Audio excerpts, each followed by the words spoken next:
Halo semuanya, selamat datang di Project Integrated Learning kita. Kita dari kelompok 6. Kelompok 6 yaitu Abdul Wahid, Alfiko, Adi, dan Salsa Aprilia.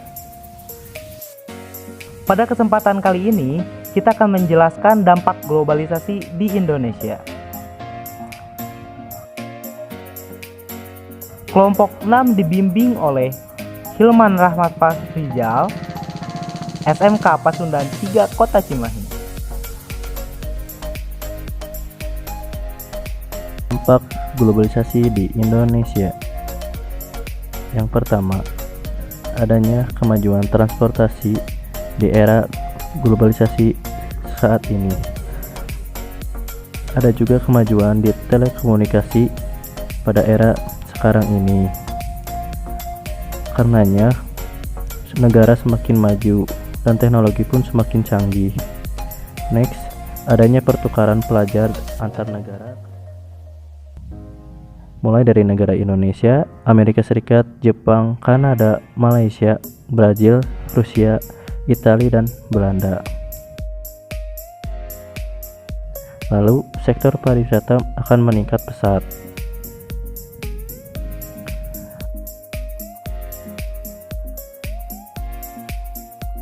Dan target bisnis akan semakin luas karena banyaknya investor dari luar ke negeri ini. Karenanya kemajuan teknologi saat ini bisa menyeluruh ke seluruh dunia. Ada juga dampak negatif karena globalisasi ini. Yang pertama, penyelundupan barang ilegal, contohnya ganja dan obat-obatan dan barang-barang terlarang lainnya. Lalu adanya kerusakan lingkungan yang bisa menyebabkan berakibat buruk bagi masyarakat. Lalu ada pengaruh dari negara luar, contohnya dari tarian yang akan tergantikan oleh tarian dari luar negeri. Cause and effect, atau dalam bahasa Indonesianya sering disebut sebab dan akibat. Cause adalah sesuatu yang terjadi yang bisa menimbulkan efek atau akibat.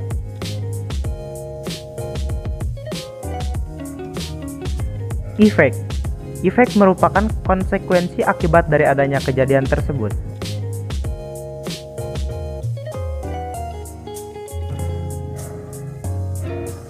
Hal ini berdampak positif kepada bidang pendidikan, menambah wawasan bahasa, mengerti banyak materi, seperti yang tadi dijelaskan.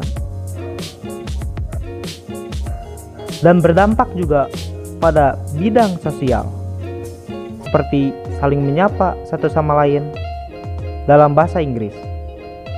Anda bisa ngobrol lewat chatting. Hal ini berdampak positif di bidang media. Salah sahiji pangaruh globalisasi anu gampang dititenan nyaeta dina bidang sosial budaya. Indonesia mangrupikeun salah sahiji negara anu kapangaruhan ku globalisasi dina sektor budaya. Contoh pangaruh globalisasi karena sosial budaya di Indonesia. Kahiji, urang ditenan pakeana. Pakaian mode anu trending di luar negeri oge dianggo ku masyarakat Indonesia. Ayeuna masyarakat leuwih resep nganggo pakaian modern tibatan pakaian tradisional.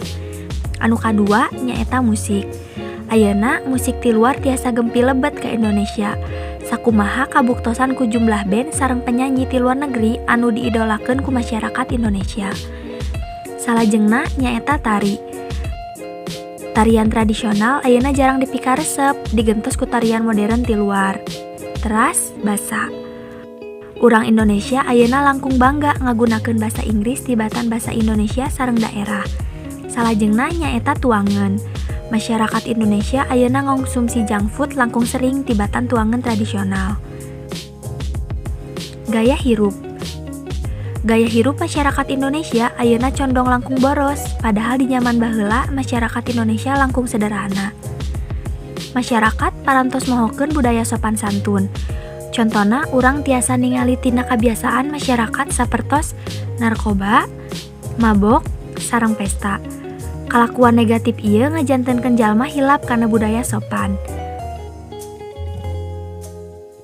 Manusia ayeuna nyambung ka sagala rupa aplikasi media sosial anu ngabantosan aranjeunna pikeun nyambung sareng manusia sanes anu jarakna ribuan mil. Ieu nyababkeun leungitna budaya sosial kabatur, sapertos silih tulungan sareng gotong royong. Selain dampak di bidang sosial budaya, globalisasi juga berdampak di bidang olahraga. Kita memasuki era borderless world atau dunia tanpa batas. Teknologi saat ini sudah berkembang dengan pesat. Sekarang, jika ingin menonton acara internasional, kita sudah bisa menonton melalui televisi ataupun smartphone. Lalu, seperti di bidang olahraga sepak bola, dulu jika ingin menonton pertandingan sepak bola, kita harus mendatangi negara yang mengadakan pertandingan. Tapi sekarang, kita tidak perlu kemana-mana, kita cukup melihat pertandingannya di televisi. Juga memberi kesempatan kepada atlet, pelatih, juga pekerja di bidang olahraga untuk bertanding dan mengembangkan bakatnya secara internasional. Dampak globalisasi dalam agama.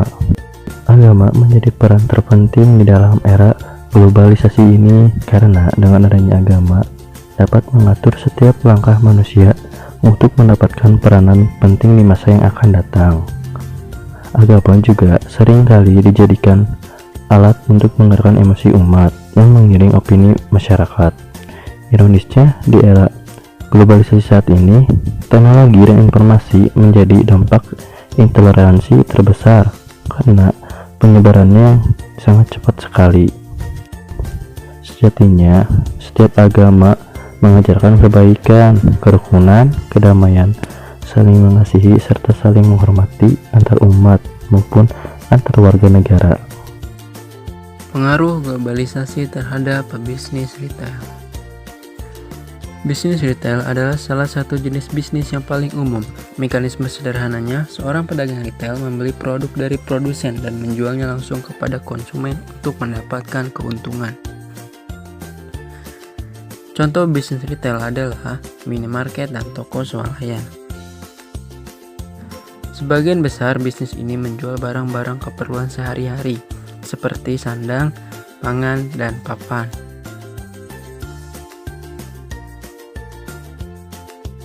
Dengan pengaruh internet telah membuat bisnis retail semakin berkembang dan mudah membangun usaha dengan modal yang kecil. Menghitung keuangan bisnis retail. Seorang pemilik usaha retail harus mampu memahami laporan keuangan untuk memastikan bahwa bisnisnya berada di jalur yang tepat. Analisa rasio keuangan bisnis retail. 1. Rasio lancar, 2. Rasio cepat, 3. Margin laba kotor, 4. Margin laba sebelum pajak dan bunga. Dalam menghitung keuangan, seorang pebisnis harus paham tentang ilmu statistika yang berhubungan dengan cara-cara pengumpulan data, pengolahan data atau analisanya, dan penarikan kesimpulan berdasarkan kumpulan data.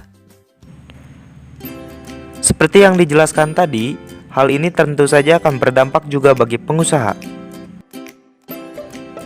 Seorang pengusaha bisa memanfaatkan teknologi sebagai jual beli online.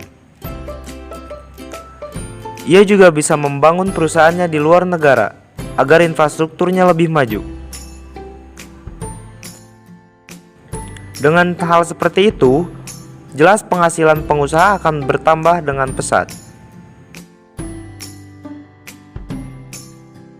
Ngomong-ngomong, tentang membangun perusahaan di luar negeri, itu akan berdampak negatif juga bagi perusahaannya.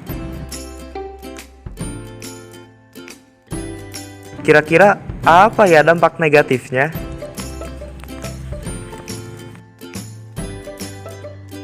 Jika si pengusaha membangun perusahaannya di luar negara, jelas dia akan mempunyai banyak sekali saingan di luar negara. Sekian dari kelompok 6, saya Abdul Wahid, Saya Alfiko Muhammad Ramadan. Saya Adi Supriyadi. Dan saya Salsa Aprilia. Mohon maaf bila ada kekurangan dan kesalahan dari video ini.